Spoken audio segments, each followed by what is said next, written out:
ఈరోజు మన గౌరవనీయులు పెద్దలు కీర్తశేషులు కొర్రి కృష్ణ స్వామి అన్నగారి జన్మదిన సందర్భంగా ఘనంగా జరుపుకున్నటువంటి తెలంగాణ ప్రైవేట్ పోరాట సమితి ఆధ్వర్యంలో జరిగినటువంటి పూలమాల సత్కరించి వారికి జన్మదిన శుభాకాంక్షలు నివాళులర్పించడం జరిగింది.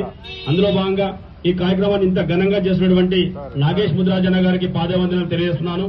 మరియు ఈ కార్యక్రమానికి ముఖ్య అతిథులుగా వేసినటువంటి పెద్దలు గౌరవనీయులు అందే బాబన్న గారికి మరియు ఇంకా పెద్దలందరికీ పేరు పేరు నమస్కారం తెలియజేస్తూ నా యొక్క విజ్ఞప్తి, దయచేసి ఏదైతే ఈ రోజు ప్రభుత్వం ఉన్నదో రేపు రానున్న పండుగ సాయన్న జయంతి కావచ్చు, కృష్ణస్వామి జయంతి కావచ్చు, ఈ ఇద్దరు జయంతులు మళ్లీ వచ్చే నాటికి ట్యాంక్ బోర్డు పైన విగ్రహాలను ఏర్పాటు చేసి అధికారికంగా ప్రకటించాలని చెప్పేసి నేను ప్రభుత్వానికి విజ్ఞప్తి తెలియజేస్తున్నాను.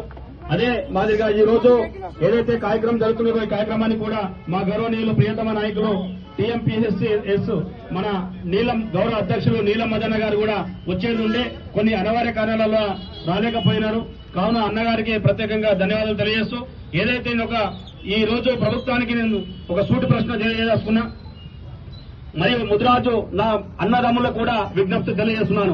ఏదైతే ఏ పార్టీలో ఉన్నా సరే రేపు రానున్న స్థానిక సంస్థ ఎన్నికల్లో మన పార్టీని మన ముదిరాజు బిడ్డ ఎక్కడ పోటీ చేసినా కూడా మన ముదిరాజు బిడ్డని గెలిపించుకోవాల్సిన బాధ్యత మనందరిపైన ఉందని చెప్పి తెలియజేస్తున్నాను. ఎందుకంటే పార్టీలు ముఖ్యం కాదు, మన జాతి బిడ్డలు ముఖ్యము. మన జాతి బిడ్డలు గెలిస్తే మనం కూడా ఉన్నంత స్థాయికి ఉన్నంత పదవిలో ఉన్నంత స్థాయి శిఖరంలో కూడా ఉంటామని చెప్పేసి నేను విజ్ఞప్తి చేస్తున్నాను. అదే మాదిరిగా ఏదైతే గతంలో బీఆర్ఎస్ పార్టీ మన ముదిరాజు బిడ్డలకు పార్టీ ఒక్క ఎమ్మెల్యే టికెట్ కూడా ఇవ్వకపోతే ఏ గది పట్టిందో కూడా గమనించడం జరిగింది మనందరం.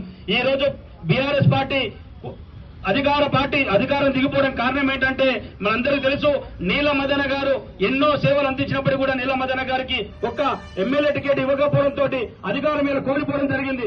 రేపు రానున్న రోజుల్లో కూడా కాంగ్రెస్ పార్టీకి డిమాండ్ చేస్తున్నా, నేను బీజేపీ పార్టీకి డిమాండ్ చేస్తున్నా, బీఆర్ఎస్ పార్టీ కూడా ఎమ్మెల్యే ఎలక్షన్ లో మా ముదిరాజు బిడ్డలను గుర్తించి మీరు ఏ పార్టీలో నుంచి అయినా సరే ఒక 10 మందికి ఎమ్మెల్యే టికెట్ ఇస్తే మీరు మళ్లీ అధికారంలోకి వస్తారు తప్ప, లేకపోతే మీరు అధికారంలోకి రావాలని కూడా మీరు కుప్పకూలిపోతారని చెప్పేసి ఈ సభాముఖంగా కొర్రి కృష్ణస్వామి అన్నగారి మన ముదిరాజు గారి జన్మదిన వేడుకల్లో నేను సవాల్ చేస్తున్నా.